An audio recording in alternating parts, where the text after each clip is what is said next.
Episode 7 of The Studio, titled Casting. In this episode, the gang has set their cast for their live-action Kool-Aid movie and are now going back and forth with one another, wondering if they've set an offensive cast to this partly CGI Kool-Aid movie.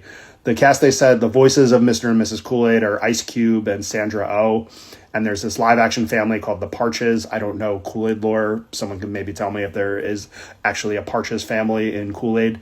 But they're played by Josh Duhamel and Jessica Biel.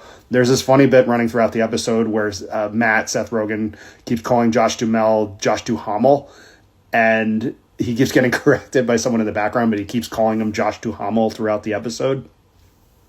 They wonder if casting Ice Cube as the voice of Kool-Aid is offensive because in these four people's minds, they wonder if Kool-Aid is a quote-unquote black person drink. They go to Quinn, Chase Sue Wonder's office, to ask her about this, and she says it's not a black person drink, it's a poor person drink, which just makes it 100 times worse. They go back and forth with iterations of the cast. They later wonder if having the live action family be white and the voice actors all black is movie segregation, so they recast the Parches family. And there's several iterations of this throughout the episode. The episode is 24 minutes long, so it's quick. They don't let the joke get old or stale.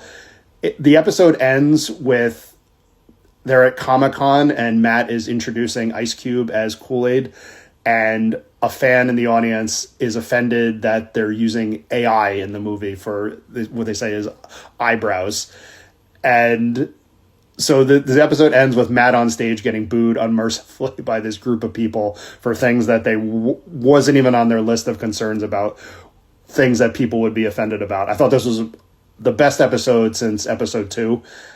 I had complained previously about the lack of certainty with the format, the adventure of the week. There was no running storyline. Well, the Kool-Aid movie was introduced in episode 1, so that kind of quells some of those concerns there. I thought Catherine Hahn was incredible in this episode as Maya. Her facial expressions throughout, and there's one scene where she leaves Quinn's office and just gives her one of these, and Quinn just looks at her like, what the hell is wrong with you? Really funny. I thought that this was very high-level humor. I enjoyed it a lot. I'm going to give this episode an 8.2 out of 10, and we got 3 left. I'm looking forward to the rest.